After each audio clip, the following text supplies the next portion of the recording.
सुंदर वन में सावन का महीना था और आसमान से झमाझम बारिश हो रही थी। ऐसे सुहावने मौसम में जहाँ सब अपने घोंसलों में दुबके थे, वहीं जंगल का एक संपन्न कौवा कालू कौवा अपनी पत्नी गोरी कौवी के लिए ताज़ा मिर्च और प्याज लेकर घर आता है। अरे ओ गोरी, देखो तो आज मैं बाजार से कितनी अच्छी और ताज़ी हरी मिर्च और प्याज लाया हूँ। ओ माँ, इतनी अच्छी हरी मिर्च और प्याज तुम अचानक ये सब खरीदने के लिए पैसे कहाँ से लाए कौवा जी? अरे वो सब छोड़ो, मुझे रास्ते में एक जरूरतमंद पंछी मिल गया था। उसे पैसों की बहुत जरूरत थी, इसलिए उसने कौड़ियों के भाव अपनी सब्जियां मुझे दे दी। क्या कह रहे हो? आजकल इतनी सस्ती सब्जियां तो देखने को भी नहीं मिलती। बहुत अच्छा किया। सुनो, आज इस कड़कड़ाती बारिश में अच्छे से मिर्च प्याज के कुरकुरे और चटाकेदार पकौड़े बनाओ। आज तो मैं जी भर कर खाऊंगी। हाँ, तुम चिंता मत करो। आज ऐसे पकौड़े बनाओ कि पूरा मोहल्ला खुशबू से महक उठे। तुम निश्चिंत होकर काम पर जाओ। उधर दूसरी तरफ टुन्नू चिड़िया का परिवार बहुत सादगी और मुफलिसी में रह रहा था। लगातार होती बारिश के कारण उनके घर में खाने का संकट था और आज तो नमक भी पूरी तरह खत्म हो गया था। टुन्नू की पत्नी रानो अपने नन्हे बेटे कुकू को बुलाती है। कुकू, बेटा कुकू, एक बार इधर आओ तो बेटा। क्या हुआ माँ? मैं तो अभी खेल रहा हूँ, क्यों बुला रही हो? अरे बेटा, खाना चढ़ाया तो देखा कि घर में तो नमक ही नहीं है। जरा पड़ोस में गोरी भाभी के घर से थोड़ा सा नमक मांग लाओ। अच्छा माँ, मैं अभी जाता हूँ, नमक लेकर जल्दी वापस आऊँगा। नन्हा कुकू अपने घर से उड़कर गोरी कौवी के घर जाता है। वहाँ कालू कौवे के घर में पकौड़ों की छन छन आवाज और लाजवाब खुशबू आ रही थी। ओ गोरी चाची, क्या कर रही हो? कौन है भाई इस सुबह सुबह? ओह, तो कुकू तुम हो। आज इधर कैसे रास्ता भूल गए? माँ ने भेजा है क्या? हाँ चाची, हमारे घर नमक खत्म हो गया है। माँ ने कहा कि थोड़ा सा नमक दे दो। ओहो, तुम लोगों का नमक भी हमेशा खत्म ही रहता है। तेरा बाप दिन भर क्या करता है? कोई कामकाज नहीं करता क्या, जो एक पैकेट नमक भी नहीं खरीद सकता? पिताजी तो बहुत काम करने की कोशिश करते हैं चाची जी, लेकिन इस बारिश में काम हमेशा नहीं मिलता। काम नहीं मिलता या तेरा बाप बस बैठे बैठे मुफ्त की रोटी तोड़ता है? ये लो नमक, और सुनो, रास्ते में इसे बारिश के पानी में भीगा मत लेना। चाची जी, कितनी अच्छी सुगंध आ रही है उस कढ़ाई से। क्या तल रही हो आप? हरी मिर्च और प्याज के पकौड़े बना रही हूँ। खुशबू तो आएगी ही। क्या कभी खाया है ऐसा कुरकुरा और चटाकेदार खाना? नहीं चाची जी, पर खुशबू बहुत अच्छी लग रही है। पकौड़े देखने में भी बहुत सुंदर होंगे ना? अरे खाएगा कैसे? जिसके घर में नमक नहीं रहता वो मिर्च प्याज के पकौड़े खाएगा। खुशबू लेकर ही अपनी भूख शांत कर ले और संतोष कर। चल अब यहाँ से निकल, मुझे अभी खाना बनाना है। मैंने चाची से खाने को तो नहीं मांगा था, फिर भी उन्होंने मुझे ऐसी बातें सुनाई। अगर मेरी किस्मत में हुआ तो एक दिन मैं भी जरूर मिर्च प्याज के पकौड़े खाऊंगा। कुकू उदास होकर रोता हुआ अपने घोंसले में लौट आता है। बाहर बारिश और तेज हो जाती है। कुकू खिड़की के पास बैठकर फफक कर रो रहा था। तभी टुन्नू चिड़िया घर आता है। क्या हुआ कुकू बेटा, तुम इस शाम के समय खिड़की के पास बैठकर अकेले क्यों रो रहे हो? क्या किसी ने तुझे कुछ कहा है? पिताजी, माँ ने मुझे गोरी चाची के पास नमक लेने भेजा था। वहाँ गया तो गोरी चाची ने मुझे बहुत भला बुरा कहा और मेरा मजाक उड़ाया। लोगों की बातों पर ध्यान मत दे कुकू बेटा, उनके पास धन दौलत बहुत है, इसलिए वे सबके साथ ऐसा ही बर्ताव करते हैं। तू आंखें पोंछ, मैं तेरे लिए खाना लाता हूँ। नहीं पिताजी, गोरी चाची ने आज मिर्च प्याज के पकौड़े बनाए हैं। आज मेरा बहुत पकौड़े खाने का मन कर रहा है, मैं तो वही खाऊंगा। रानो, सुन रही हो? मेरा बेटा कितनी उम्मीद से कह रहा है। क्या घर में थोड़ा सा चने का आटा और मिर्च प्याज होंगे? कुकू के लिए कुछ व्यवस्था करनी है। आप पागल हो गए हैं क्या? घर में चावल दाल ठीक से नहीं है और आप पकौड़े की बात कर रहे हैं? कहाँ से लाओगे इस बारिश में सामान? हमारे घर में कुछ क्यों नहीं है पिताजी? गोरी चाची ठीक ही कहती है, हमारी किस्मत में ये चटपटा खाना कभी नहीं मिलने वाला। तू बिल्कुल मत रो बेटा, तेरा ये सूखा और उदास चेहरा मैं नहीं देख सकता। मैं अभी बाजार जा रहा हूँ, जैसे भी हो तेरे पकौड़े के लिए सामान की व्यवस्था करके ही लौटूंगा। टुन्नू उड़कर बाजार की ओर जाता है। थोड़ी देर में वो बाजार पहुंचता है, लेकिन भारी बारिश के कारण पूरी बाजार एकदम सुनसान थी। चारों तरफ कीचड़ और पानी भरा था। तभी टुन्नू की नजर एक सब्जी बेचने वाले पर पड़ती है। ये क्या, बाजार में तो कोई परिंदा भी पर नहीं मार रहा। बारिश के कारण कोई व्यापारी नहीं आया क्या भाई? अरे भाई, इस आफत की बारिश में सब्जियां बड़ी मुश्किल से बाजार आ रही हैं। जब माल ही नहीं है तो बेचने क्या लाएंगे? भाई, मेरा छोटा बेटा आज पकौड़े खाएगा कहकर बहुत रो रहा है। इस मिर्च और प्याज की क्या कीमत रखी है? बाजार में आज सब्जियों का अकाल है भाई। ये प्याज और मिर्च लेना है तो पूरे 50 रुपए के पाव भर मिलेंगे। 1 रुपया भी कम नहीं होगा। क्या 50 रुपए? मेरी जेब में तो सिर्फ 30 रुपए हैं। इसमें तो 2 प्याज भी नहीं आएंगे और अभी तो मुझे तेल और बेसन भी खरीदना है। तो फिर मेरा समय बर्बाद मत करो। इस दाम पर नहीं ले सकते तो यहाँ से चलते बनो। जेब में पैसे नहीं और चले आए मिर्च प्याज खरीदने। अजीब हो भाई तुम भी। टुन्नू की सारी उम्मीदें टूट जाती हैं। वो सोचता है कि अब वो बेटे को जाकर क्या मुंह दिखाएगा। तभी अचानक बारिश और तेज हो जाती है। टुन्नू खुद को बचाने के लिए एक बहुत पुराने बूढ़े पेड़ की डाल पर बैठ जाता है। वो थका हुआ था, इसलिए उसे नींद आ जाती है। थोड़ी देर बाद जब वो उठता है तो बारिश रुक चुकी थी। अरे, बहुत देर हो गई है और अब बारिश भी रुक गई है। जल्दी घर जाना होगा। कुकू राह देख रहा होगा।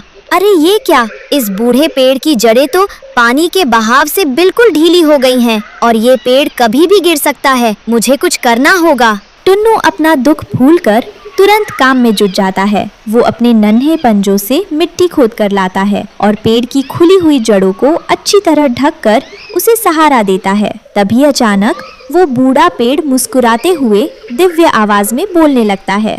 तू डर मत टुन्नू, मैं ये पेड़ बोल रहा हूँ। तूने आज बहुत बड़ा और नेक काम किया है। बहुत से लोग मेरे नीचे आकर आराम करते हैं, पर किसी ने कभी इस बेचारी जड़ की परवाह नहीं की। कितना दयालु है तू। मैं तो एक छोटा सा पंछी हूँ पेड़ भैया। आप हमें छाया और आश्रय देते हैं, इसलिए मैंने आपकी थोड़ी सी सेवा कर दी। देख टुन्नू, तूने मेरी निस्वार्थ मदद की है, इसलिए मैं तुझे उपहार स्वरूप ये जादुई लकड़ी की टोकरी देता हूँ। इसे संभाल कर अपने पास रखना। ये तेरी सारी इच्छाएं पूरी करेगी। ये तो एक साधारण लकड़ी की टोकरी है। इससे मेरी गरीबी कैसे दूर होगी पेड़ भैया? ये कोई साधारण टोकरी नहीं है। ये तुझे कभी निराश नहीं करेगी। लेकिन मेरी एक शर्त है टुन्नू, इस जादू से जो कुछ भी भोजन या धन मिले उसे तुझे जंगल के बाकी जरूरतमंद और गरीब पंछियों के साथ बांटकर ही खाना होगा। मैं वादा करता हूँ पेड़ भैया, जो भी मुझे मिलेगा वो मैं अकेले उपयोग नहीं करूँगा। गरीबों के साथ बांटकर ही खुशियाँ मनाऊंगा। तेरी बात सुनकर बहुत अच्छा लगा। अब जल्दी घर जा। देख, तेरे अच्छे दिन आने में ज्यादा देर नहीं है। खुद पर विश्वास रख। टुन्नू जादुई टोकरी लेकर उड़कर घर आता है, लेकिन रास्ते में जल्दबाजी के कारण उसके पंखों में रखी 30 रुपए की छोटी पोटली गिर जाती है और उसे पता भी नहीं चलता। घर पहुंचते कुकू दौड़कर उसके पास आता है। पिताजी, आप लौट आए। जल्दी बताओ, मेरे लिए मिर्च प्याज के पकौड़े बनाने के लिए सामान लाए हो ना? आज हम मजे से पकौड़े खाएंगे। बेटा, बाजार में जाकर देखा तो मिर्च प्याज की कीमत इतनी आसमान छू रही थी कि मेरी हैसियत से बाहर थी। और तो और रास्ते में मेरी पैसों की पोटली भी कहीं गिर गई। सर्वनाश हो गया। ये क्या किया आपने? अब इन दिनों हमारा घर कैसे चलेगा? इस बारिश में आपके पास कोई काम भी नहीं है। हमारी जो पुश्तैनी जमीन खाली पड़ी है, कल मैं उसे टोनी भाई को बेच देती हूँ। कुछ पैसे आ जाएंगे। ठीक कहा रानो, जमीन को तो खाया नहीं जा सकता।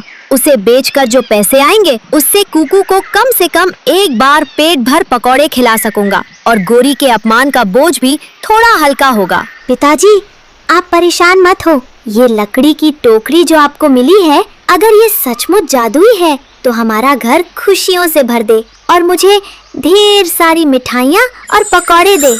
अचानक वो लकड़ी की टोकरी हिलने डुलने लगती है, जैसे उसमें जान आ गई हो, और देखते ही देखते टोकरी के अंदर से गर्मा गर्म पकौड़े, स्वादिष्ट मिठाइयाँ और ढेरों अनाज की बारिश होने लगती है। पूरा घर खुशियों से भर जाता है। माँ देखो, लकड़ी की टोकरी तो सचमुच जादुई निकली। हमारा पूरा घर मिठाइयों से भर गया। मिठाइयों और पकौड़ों की सोंधी सोंधी खुशबू हवा में तैरती हुई सीधे पड़ोसी गोरी कौवी के घर तक पहुंच जाती है।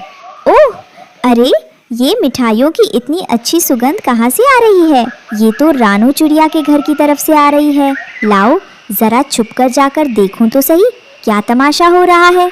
गोरी कौवी रानो के घर की खिड़की से झांककर देखती है तो पूरा घर मिठाई से भरा होता है। वो लालच में अंधा होकर चुपके से अंदर घुसती है और एक प्लेट उठाने की कोशिश करती है, लेकिन गलत नियत के कारण सारी मिठाइयाँ जादू से उससे चिपक जाती है और वो अपनी जगह से हिल भी नहीं पाती।